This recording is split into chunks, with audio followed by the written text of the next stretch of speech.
Natututo kayong magbasa? Sabi nga nila, ang pagbabasa daw ay nakatutulong upang madagdagan ang ating kaalaman. Tunay nga naman, hindi ba? Kaya nga, itinuturing na kaibigan ang aklat. Pero teka, alam mo na ba ang iba't ibang bahagi ng aklat? Naswerte ka, ngayong araw na ito ay natututunan mo ang iba't ibang bahagi.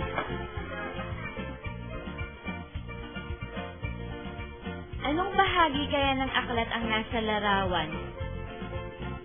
Ang tawag dyan ay pabalat. Ang pabalat ang nagsisilbing pinakamukha ng aklat kung saan nakasulat ang kumpanyang naglimbag, pamagat ng aklat, at may akda.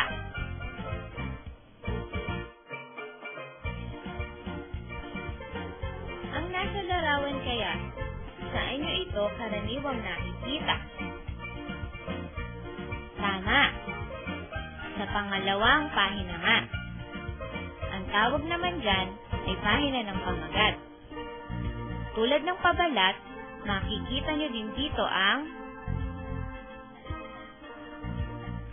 kumpanyang naglimbag, pamagat ng aklat, at may akda. Tingnan yung mabuti ang nasa larawan. Ang tawag naman dyan ay karapatang city. Nakatala dito kung kailan inilimbag o ginawa ang aklat. Ang bahaging ito ng aklat, nakikita niyo rin, hindi ba? Ang tawag dito ay dedikasyon. Isinasaad nito kung para kanino ang aklat na ginawa ng may akda.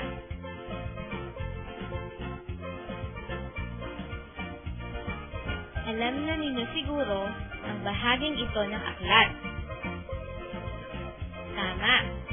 Talaan nga ng nilalaman ang tawag dito. Dito nakatala ang mga paksa, pamagat, unit, at kabanata, at kung saang pahina ito matatagpuan.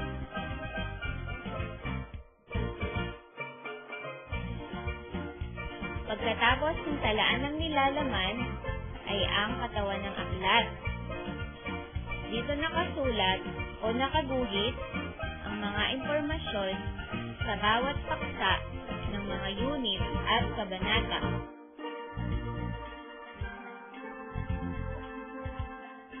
Saan niyo naman kaya karaniwang nakikita ang bahaging ito? Tama! Sa gawing likuran nga. Ito ang tinatawag na glosaryo. Ito ay munting diksyonaryo ng mga mahalagang salitang ginamit sa aklat. Ang panghuling bahagi ng aklat ay tinatawag na index. Dito nakatala ang mahalagang salita na nakaayos ng paalpabeto. Kasama din ito ang pahina kung saan matatagpuan ang mga salita o paksa.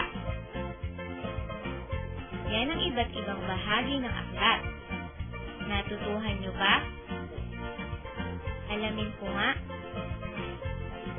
Ano-ano na nga uli ang iba't ibang bahagi ng aklat? Isiping mabuti. Mahusay mga bata. Ang mga bahagi nga ng aklat ay ang pabalat, pahina ng pamagat, karapatang sipi, dedikasyon, talaan ng nilalaman, katawan ng aklat, glosaryo, at index. O ayan, ngayon ay natutunan nyo na ang iba't ibang bahagi ng aklat. Laging tatandaan, ang aklat ay ating kaibigan.